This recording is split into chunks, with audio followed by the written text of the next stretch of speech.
இன்னல்லதீன கஃபரு ஸவாஉன் அலைஹிம் அஅன்தர்தஹும் அம் லம் துன்திர்ஹும் லா யுக்மினூன்.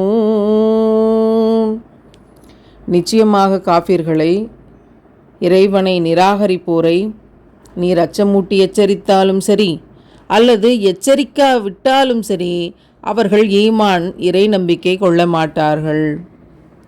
சில சமயம் அல்லாஹ்வை பற்றியும் ரசூலுல்லாவை பற்றியும் அவங்களோட தியாக வாழ்க்கையை பற்றியும் நிம்மதிக்கான வழிமுறை பற்றியும் எடுத்து சொல்லுகிற போது திரும்பி வர்ற பதில் என்ன தெரியுமா? அட போமா, உனக்கு வேறு வேலை இல்லை.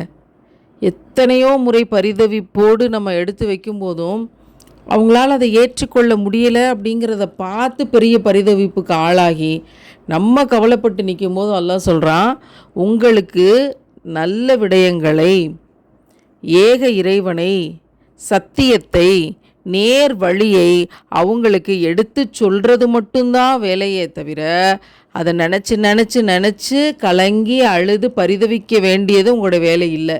நாம் உயிரினும் மேலாக நேசிக்கும் முத்தம நபிகள் நாயகம் ஸல்லல்லாஹு அலைஹி வஸல்லம் அவர்கள் அப்படி பரிதவித்து கவலைப்பட்டு கலங்கி அழுத போது இறைவன் தேற்றுகிறான், எடுத்து சொல்லுகிறான். எடுத்து சொல்வது மட்டும்தான் வேலை. ஏன்னா முடிவு என்னோட கையில் இருக்குது. அவங்களுக்கு நான் நல்ல நசீபை தந்திருக்கனா இல்லையாங்கிற முடிவு என்னுடைய கையில் இருக்குது. யாருக்கெல்லாம் நான் நல்ல நசீபை நற்பேற்றை தந்தேனோ அவங்க நிச்சயமாக நேர்வழி அடைஞ்சிருவாங்க. யாருக்கெல்லாம் நான் தரவில்லையோ அவர்களால் ஒருபோதும் அடைய முடியாது.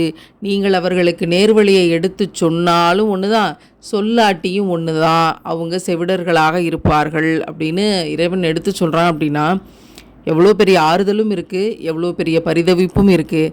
இதையெல்லாம் தாண்டிய மகத்துவத்தின் பேரொளியை இறைவன் நமக்கு சத்தியமாக, இஸ்லாமாக, அழகிய மார்க்கமாக தந்திருக்கிறான். அப்படின்னா அதை எத்தனை பேணுதலோடு கவனித்து அதில் நம்ம ஒவ்வொரு விடயத்திலையும் நிலை நிற்கணும் அப்படிங்கிறது நம்ம இன்னும் கூடுதலாக கவனமாக ஆழ்ந்து யோசிக்க வேண்டிய செய்தி.